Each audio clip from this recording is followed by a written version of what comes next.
The cardboard boxes stacked in my living room felt like tombstones, marking the death of everything I thought I knew. I was sitting on the floor, my back pressed against the cold radiator, clutching the final divorce papers in one hand and my phone in the other. The clock read 3:47 p.m., exactly an hour after Judge Morrison's gavel had ended 22 years of what I had believed was love. And then my phone buzzed.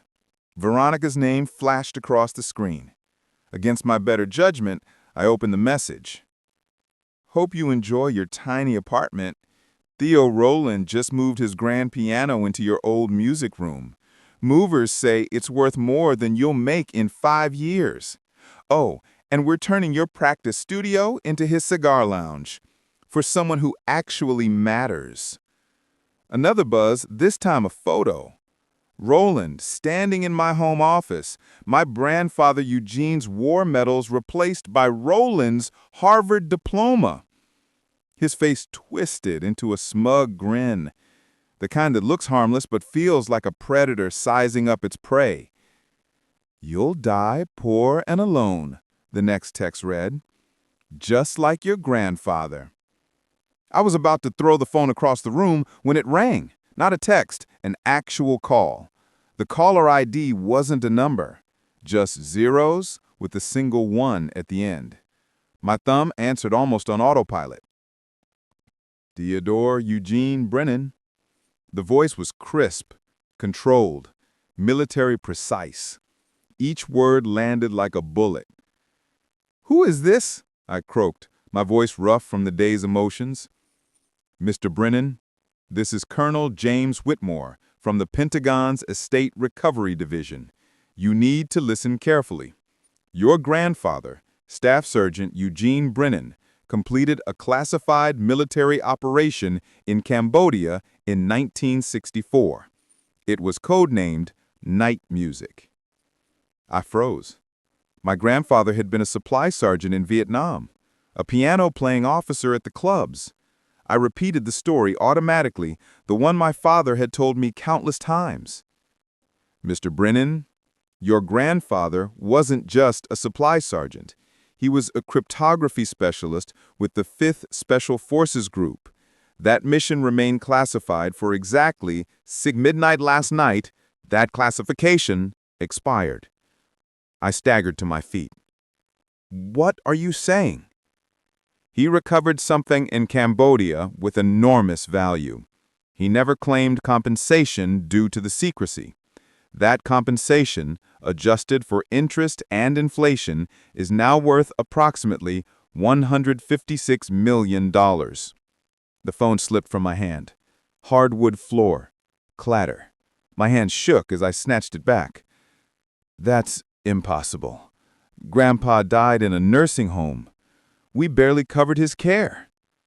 Staff Sergeant Brennan chose silence to protect his family and his country, but he made provisions.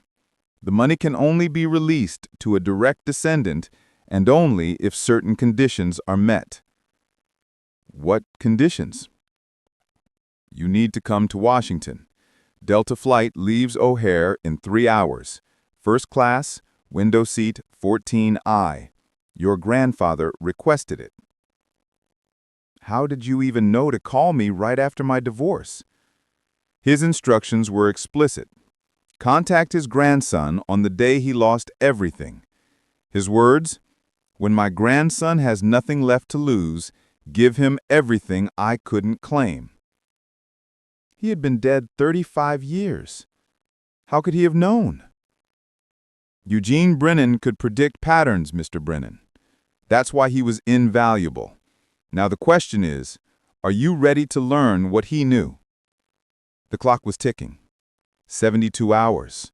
Complete what my grandfather started, or the inheritance transfers to the Department of Defense. Through my window, Lake Michigan churned, gray, cold, and endless. I thought about Veronica's text, Roland's grin, my life reduced to rubble.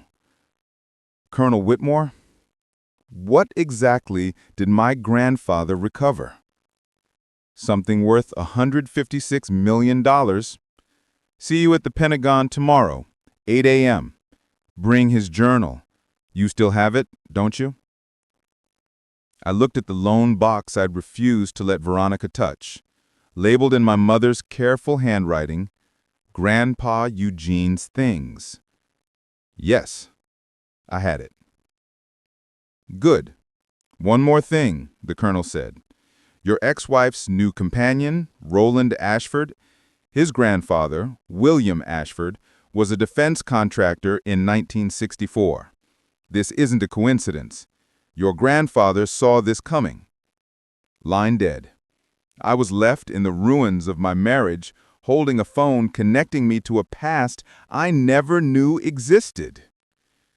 3 months before that call, I stood on the stage at Symphony Center, my violin singing the final notes of Brahms' Concerto in D major. Applause erupted, 2,000 strong.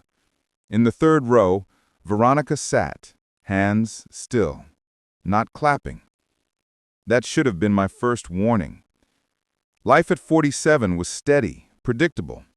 Every morning, scales in the studio, Veronica on the terrace doing yoga, our house sprawling across 2 acres in Lake Forest, each room a monument to her taste and my ability to pay for it. 15 years ago, when the Chicago Symphony promoted me to first chair violin, we bought it, back when she still attended performances and meant it when she said she loved my music. My grandfather Eugene's presence lingered, though he had been dead 12 years. My father kept his photograph on the mantel, eyes sharp as winter, next to his bronze star. Eugene came back from Vietnam changed. 6 months in Cambodia before official deployment, never speaking of it, just playing piano as if to drown out a private torment. I inherited his musical gift, but in a different world. He played jazz in smoky clubs. I chose classical. Structure, precision, safety. Veronica loved that when we met. You're not like the others, she whispered at a charity gala. You create something eternal. She was 29, ambitious, working at a small design firm. I was 32, impressed by her fire. The first decade of marriage was good. She worked, redesigned apartments, eventually quit her job to focus on beauty. I practiced, performed, taught. Children were always later. The shift came gradually, like a violin string slowly losing tune. Veronica joined the country club, lunching with women married to investment bankers and tech moguls. Vacation homes, yachts, private jets. And Roland Ashford's name entered our lives, a name that would eventually destroy everything. He hired Veronica to redesign his penthouse. She took it without asking. It's just one project, she said. His money spends the same as anyone else's. It didn't. His wealth came with attention, compliments, comparisons that made me shrink. Roland was tall, Harvard MBA, made $40 million last year. I barely cleared $300,000. Your husband's accomplished, he said at a dinner party. Must be fascinating living with an artist.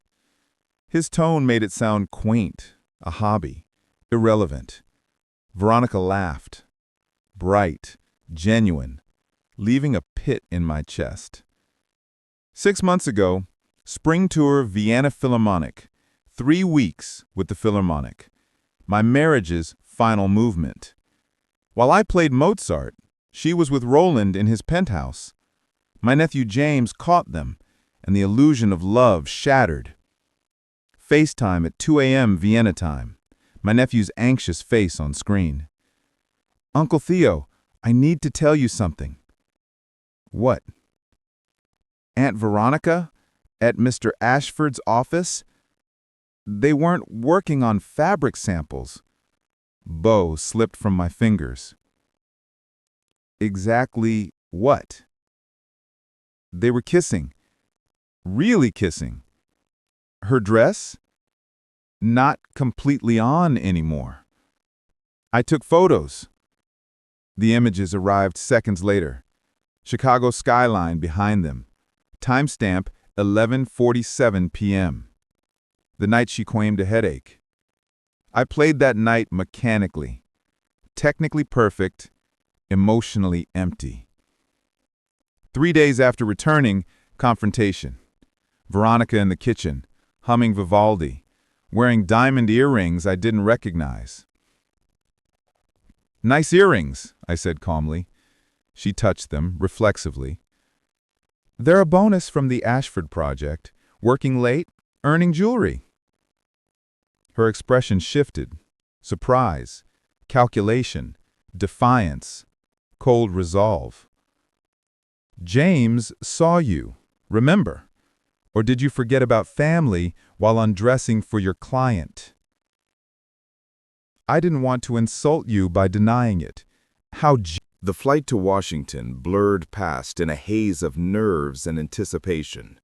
I barely noticed the stewardess offering water and pretzels, my hands constantly gripping Eugene's journal as if it were a lifeline.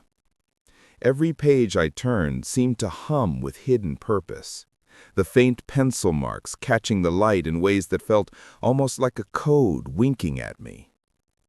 Landing at Dulles, the city sprawled before me like a map of decisions I hadn't yet made. Colonel Whitmore was waiting outside the terminal, his posture as rigid as a drill sergeant's, though his eyes held something faintly human, curiosity, maybe even respect. "Mr. Brennan," he said, voice low but firm, "welcome to the Center of Operations. This isn't just paperwork. This is history you're about to touch." The weight of his words pressed down harder than the backpack on my shoulders. Inside, Eugene's journal rattled with quiet authority. The music that had once comforted me as a child now seemed like a secret language, one I was only just beginning to understand. We passed through hallways that seemed to stretch forever, each step echoing in a rhythm that made my chest tighten. Guards with polished shoes and sharp eyes scrutinized us, and the tension in the air was almost musical, a syncopation of danger and anticipation. Finally, we reached a nondescript door, steel gray, with a small plaque reading, "Estate Recovery Division, Level 3 Clearance Only." Whitmore keyed in a series of codes. The lock clicked, and the door swung open. The room inside was stark. Fluorescent lights, cold metal tables, and stacks of manila folders. I couldn't help but feel like I was stepping into a vault of untold secrets. "Your grandfather's real service records are here," Whitmore said, gesturing to a box on the table. "What you're about to see is classified beyond top secret. Some details have been redacted, but enough remains for you to understand what he achieved and what he sacrificed." I reached for the box, fingers trembling, and lifted the lid. Photographs spilled into view. Eugene in fatigues, younger than I ever imagined, eyes sharp, standing amidst men whose faces were blacked out. Behind them, the wreckage of what appeared to be a small aircraft. Operation Night Music, February 1964. I swallowed hard. This was no ordinary military mission. "Your grandfather's unit was inserted into Cambodia to investigate a Soviet reconnaissance plane that had mysteriously crashed. Officially, no Soviets were in Cambodia. Officially, the U.S. wasn't there either. What they found changed everything." Whitmore laid a black-and-white photo on the table. Eugene stood with a metal briefcase, muscles tense, eyes scanning the jungle. In that moment, it wasn't just a soldier's photograph. It was a map of choices, courage, and secrets that had been buried for 60 decades. "The pilot survived," Whitmore continued, "dying but conscious. Eugene spoke enough Russian to communicate with him. The pilot handed over information. Swiss bank accounts, double agents, codes, passwords, the entire framework of covert operations that had remained hidden. Your grandfather memorized it all before turning the briefcase over to command. He could have claimed that money any time, decades ago." I swallowed hard. Decades of silence, of sacrifice, just to protect what exactly? Lives? The nation? Family? Why didn't he claim it? I asked, my voice barely above a whisper. Because doing so would have exposed the operation. Lives would have been lost. Eugene chose silence, but he encoded everything in his music. Every piece, every rhythm, every dynamic marking. It was a map, a ledger, a secret. The room spun slightly. My grandfather, the man who had been a quiet presence in my life, had been living in layers of secrecy. And now I was the heir to not just money, but the responsibility of that knowledge. Whitmore handed me a sealed envelope, Eugene's familiar handwriting scrawled across it. Theodore, only open this when you have lost everything material and are ready to gain everything essential. I tore the envelope with shaking hands. Inside were pages filled with cryptic notes, musical compositions that at first glance looked like practice exercises. But as I traced the pencil markings, the hidden numbers revealed themselves, coordinates, account numbers, instructions.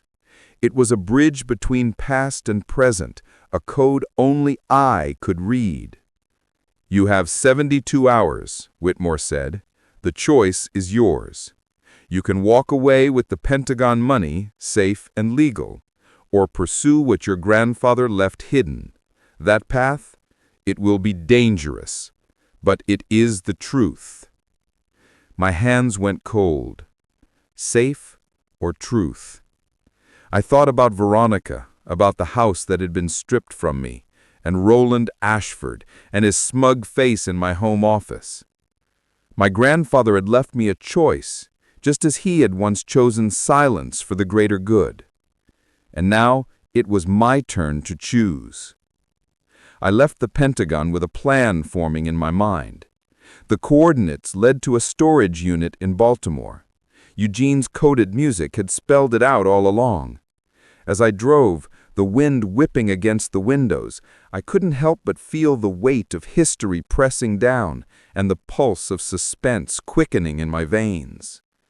The brick facade of the storage facility appeared unassuming, almost forgotten, as if it had waited decades for someone worthy to arrive. I punched in the code derived from Eugene's Autumn Fugue, a combination of mission dates, service numbers, and musical clues. The door clicked open. Inside, the air smelled of rust and aged paper. A single filing cabinet stood against the wall, its green paint chipped, as if silently daring me to uncover its secrets. On top, a chessboard in mid-game, a position I recognized immediately, the Budapest Gambit. Eugene had taught me this opening when I was 8 years old. Sacrifice to gain position. The suspense hit me like a physical blow. This was bigger than I had imagined. Every piece, every note, every decision my grandfather had made was connected. And now, my life, my choices were intertwined with history that had been buried for decades. I took a deep breath and turned the key for the top drawer. Inside was a second envelope, marked Baltimore First National Safety Deposit Box, key inside. My grandfather had prepared this meticulously, each step a test, a lesson, a moral choice. And then my phone rang. Unknown number. Mr. Brennan, this is Roland Ashford. I know what you've discovered. The story pauses here, leaving the suspense of Roland's intentions unresolved.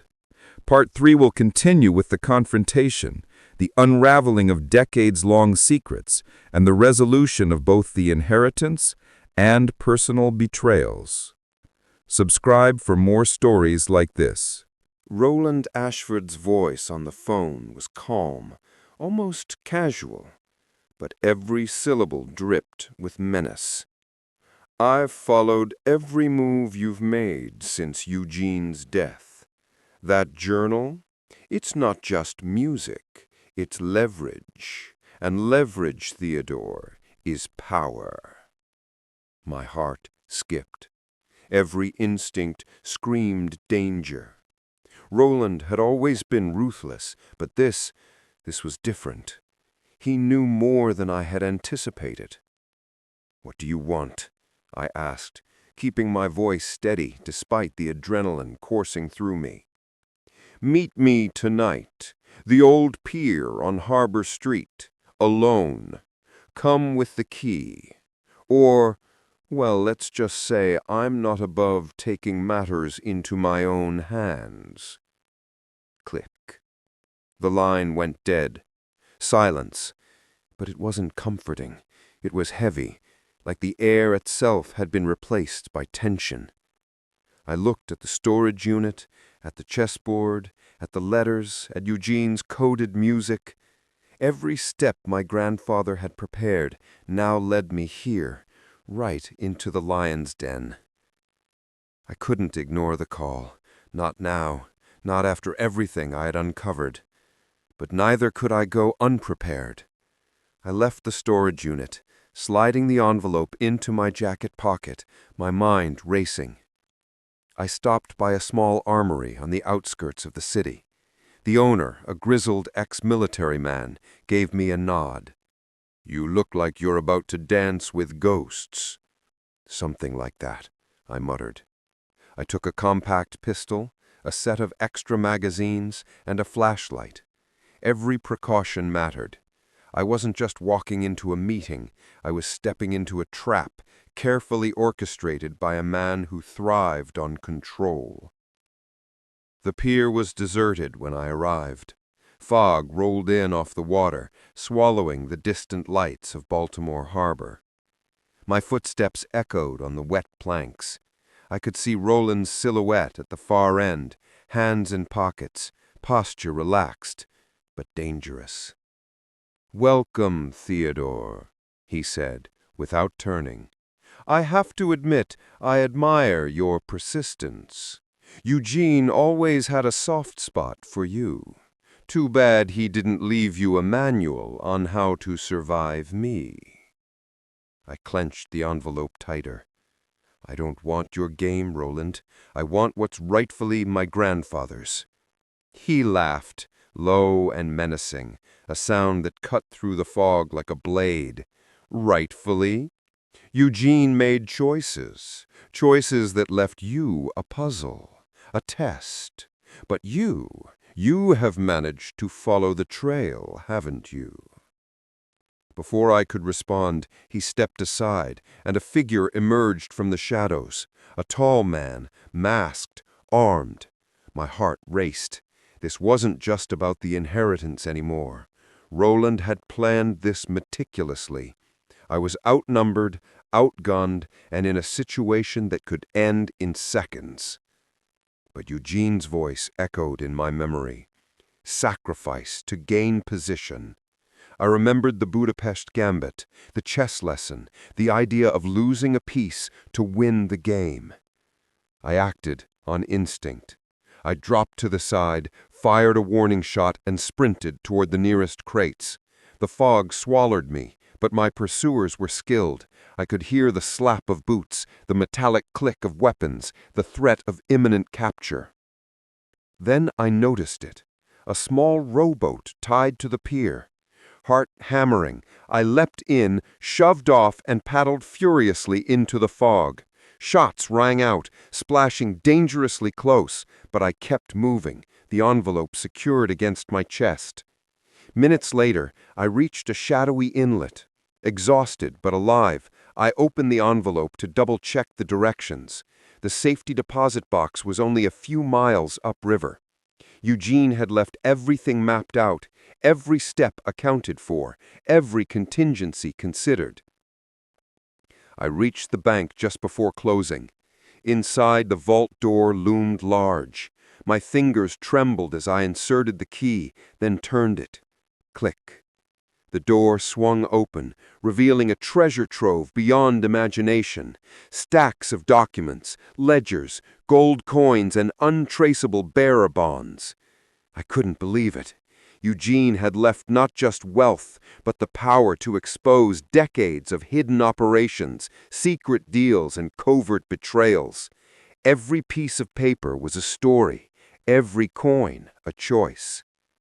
But I wasn't alone. A shadow fell across the vault. Roland. Calm, composed, infuriatingly confident. Beautiful, isn't it?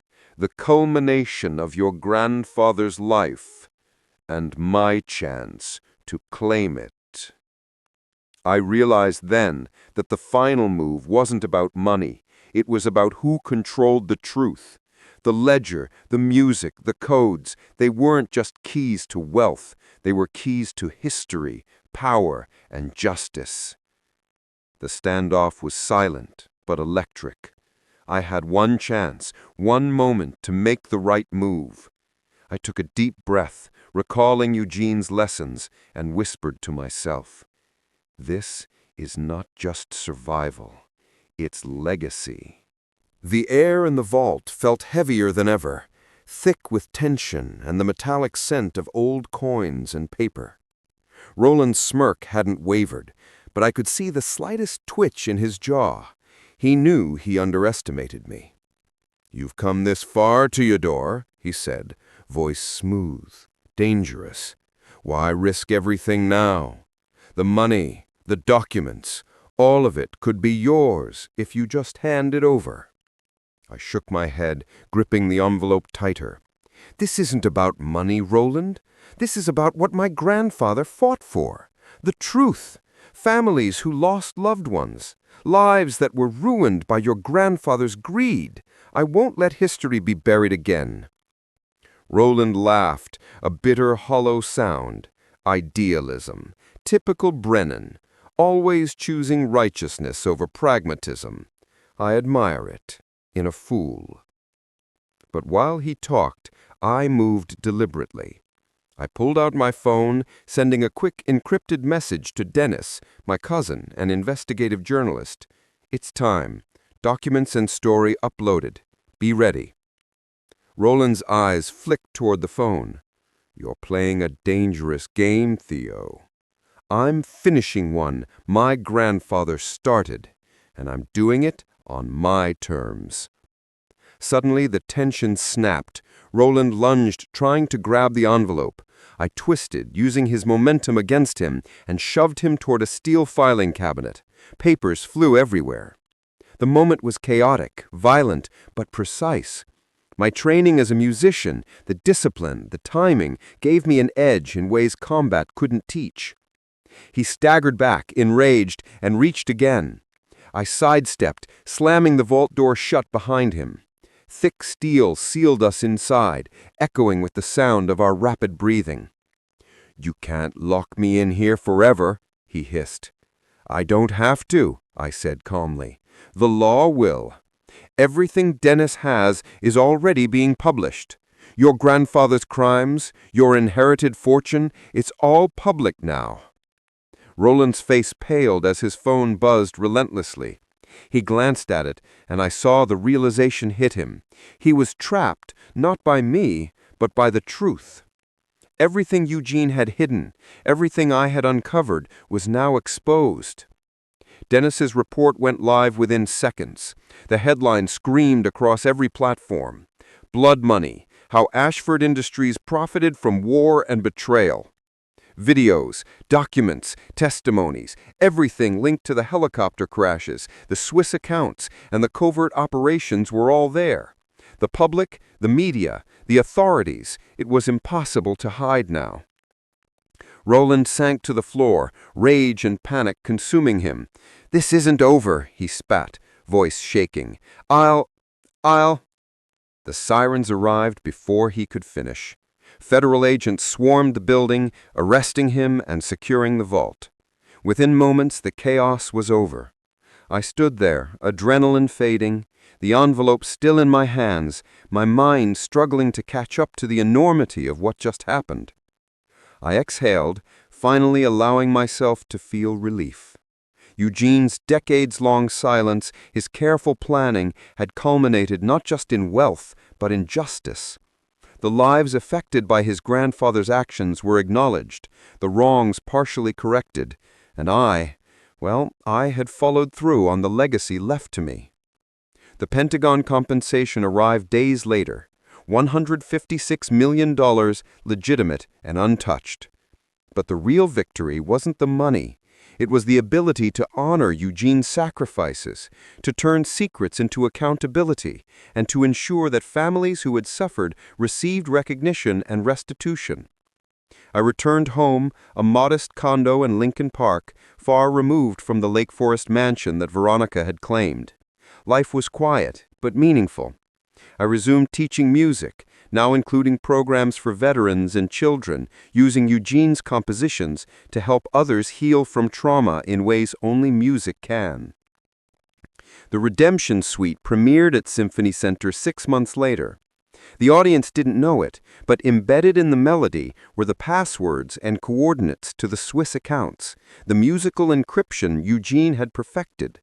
Each note, each pause carried a story of justice, remembrance, and the endurance of truth across generations. My mother sat in the front row, tears streaming, understanding more than anyone else could. Veronica moved on, marrying her divorce lawyer. Roland remained in federal custody, facing charges for inherited crimes. And I found purpose beyond performance. Eugene's legacy was more than wealth.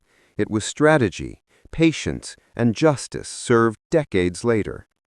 Sometimes, in quiet moments, I play Moonlight Serenade in nursing homes, watching veterans recognize patterns in the music, whispering, "Night music," he knew. It's a connection to the past, a reminder that the choices we make echo far longer than we imagine.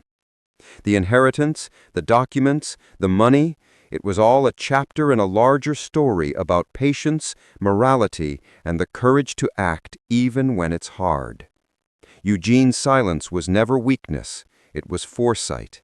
And I finally had the chance to finish the symphony he began. I placed the journal back in its box, closing the lid gently. In the end, the true inheritance wasn't the money. It was the lessons, the justice, and the knowledge that one man's careful choices could change the world decades later. As I sat back at my violin, bow in hand, I smiled softly. The music played, the audience unseen, but the legacy clear. Eugene's final message echoed through every note. Truth, patience, courage. Play the difficult passages even when your hands shake. And I did.